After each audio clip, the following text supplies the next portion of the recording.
What I want to talk about is I know that we're trying to drive relevance of experiences in the rural context. But one of the first learnings that I had when I was working with Airtel and we were trying to get our communications right to appeal to the rural Indians was that there is something called aspirational experiences. And it's not necessary that if I'm trying to appeal to a rural Indian, my experience needs to be in his context, in his setting. It just has to be something which resonates with him. So what I'm going to do in over the next 10 odd minutes is generally talk about where is digital going, and when we talk about marketing in the digital world, what are some of the best-in-class experiences that one can envisage, and then we'll try and follow it up with a context around the rural setting. And that's really, really difficult because as marketers or as people who are trying to build our businesses, what we are essentially trying to do is showcase our brand to our customers in the way that we think it ought to appeal to them. I'm just going to play a video which has some of the world's best experiences which solve for the challenges that we've spoken about, and then talk about how that translates into our context. I want to touch you, you're just made for love. I need la la la la la la. I need ooh la la la la.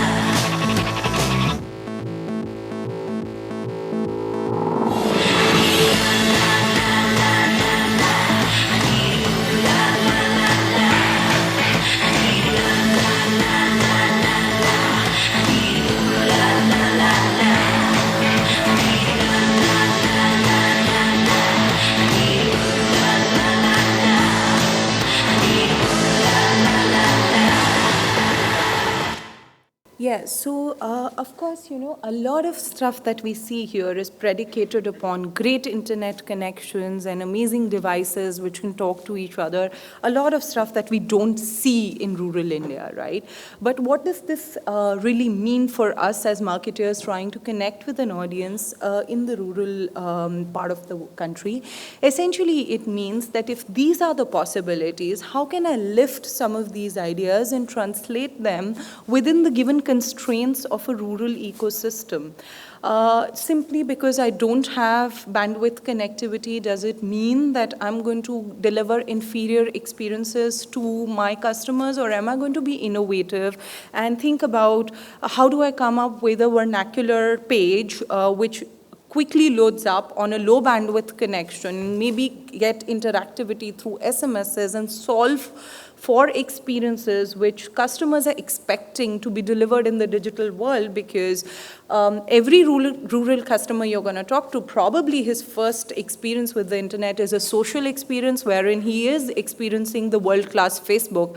And when he interacts with your brand, he expects your experiences to also live up to that expectation. Marketing now needs to start thinking beyond marketing. It's no longer just what's the communication, can I put 100 billboards, am I going to get visibility, eyeballs, all of that kind of stuff, but it's a far more strategic conversation, and it's actually now we're talking about a real-time enterprise wherein marketing can actually say that I have delivered experiences which are teaching my customers how to consume my product, how to look at his life differently, and actually make a material difference to the business.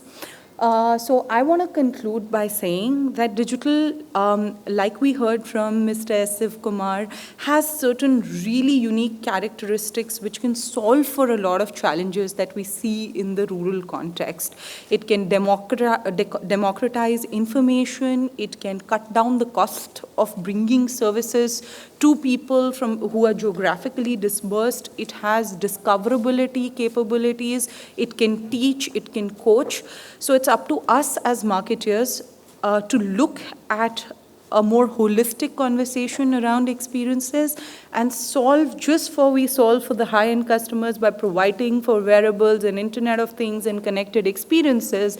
At the lower end, can we start thinking about, within those constraints of bandwidth, within those constraints of the small screen sizes and limited understanding of how to use the internet, how do we change the conversations and leverage those advantages that digital is bringing to us to try and deliver experiences which are truly deserving of our brand. That's what I had to say. I know Aparna is going to share some wonderful examples of how we can do some of that. So look forward to hearing from her.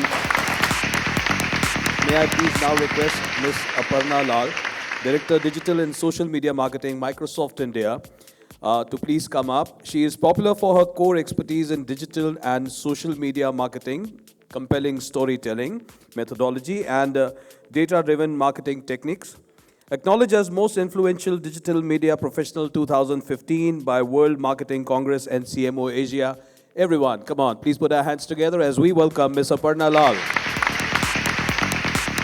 Basically, what I wanted to, tell or share with you all is, in my view, how will digital impact the next 200 million plus internet users that'll come up by the year 2017.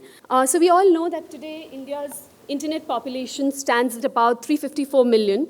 Most of these users are from the top 20 cities of the country. However, the next growth of internet population will come from the semi-urban areas. 500 million by 2017 is what we are pegging at. Most of these users will be from the rural areas. They will be mobile-first customers, and they are customers or they are consumers who cannot be ignored any longer. However, I feel that their motivations are different, their needs are different, and then how can we go and address their needs and their motivations? I've tried to look at it with three lenses. Are there services that are available today that touch them in India, locally, and across the globe? Are there product innovations that are happening, again, to create products and create experiences specifically for this audience? And how are brands becoming relevant to this audience? Those are the three lenses that I put on to kind of just unearth this new customer. Of course, this new customer will be mobile first. The handset, affordable smartphones, data tariffs are making it all possible, and they're looking for compelling content and compelling use cases.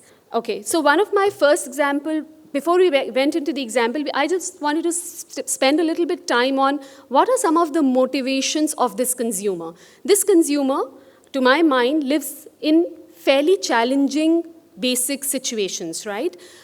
They struggle for basics in life. There is illiteracy issues that they struggle with. There is intermediaries that they have to struggle with day in and day out. Of course, then low connectivity and all those things also play up. However, now they've got this new device in hand, which is mobile, which enables them to stay connected and, and actually start impacting their livelihoods. To my mind, there are three motivations of this new consumer. They want information to be available to them. They want authentic information, which is available offline and online in their language, right? They're telling the world, simplify my life and the work I do, right? Digitization for me is not about entertainment or staying connected only. I've got basic needs. Can you help me simplify my needs?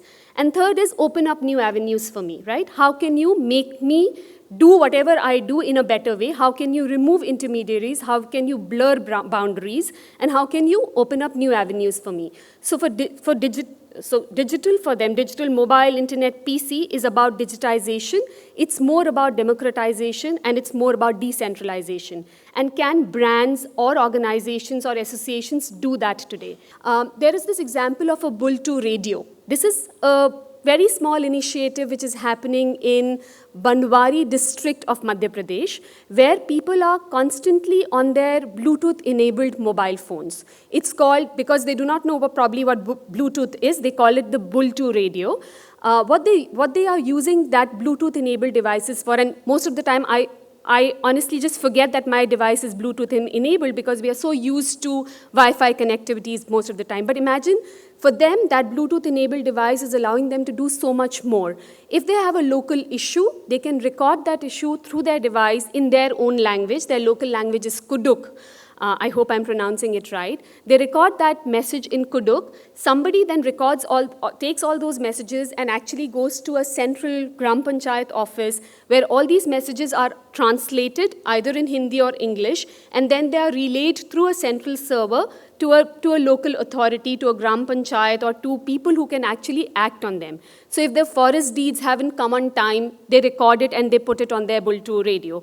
If there is a wage, if they've not received their wages as part of the Mahatma Gandhi Rural Employment Guarantee Program, they record that and they hope they will get a solution. So it's really very, see how it is impacting the challenges that they are faced with day in and day out. What they also use Bultu radio, I mean, the youngsters there also use it for entertainment, where they can record, where they can actually download this 1-hour entertainment program and listen to it. So to my mind, this was a very, very interesting initiative happening in a small district in Madhya Pradesh, the Bultu radio. There was another example of Farmingo. This is a startup in the US, which is where they are connecting local farmers to food communities through a cloud-based internet portal. So what they do is they figure out, okay, this is a farming area. This is an area which cultivates a whole lot of fresh fruits. There's baking capabilities available, etc., etc. They connect this farmland to a set of people who are close by. The people can actually order whatever they want from an online portal. The farmers have access to the orders on a weekly basis. So if they have to grow stuff fresh, they could grow if things grow in a week. If there are some baking orders, they can make it fresh. And then a person all the orders that they receive, this is the Farmingo example that I was speaking about. So this is like orders are received through the online portal, and all the weekly orders are then collated and delivered at a community center where there is a community manager of sorts who then ensures that everybody who's placed an order collects there. Normally these community centers could be a school, it could be a community center of a condominium. So that's how they are ensuring that the food and the produce is going from the farmers directly to the fridge. They are removing intermediaries. There's no need for these farmers to go to the weekly market and put up their stalls. There's less wastage. I thought this was a brilliant example of connecting local farmers to food communities and ensuring food goes directly from the farms to the fridge using technology. This is an example from our very own State Bank of India. Most of the banks have phone banking. I thought this was very, very useful, again, for that the rural digital consumer, because they launch their phone banking services 24/7 in 12 languages. The minute you add the vernacular flavor to whatever you are doing, it starts becoming it's device relevant because it's happening on your mobile. You put it in his or her language, it becomes so very relevant, right? Suddenly you open up the market to that 200 million plus internet users that's sitting in the rural India and is mobile first.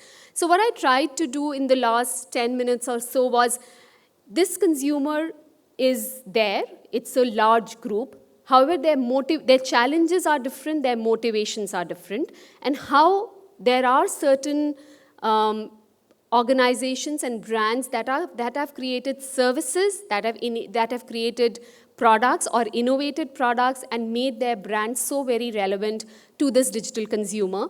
As Gandhiji said, the future of India lies in its villages. It's about digitization, democratization of information, and decentralization that we can reach out to this new consumer. Thank you.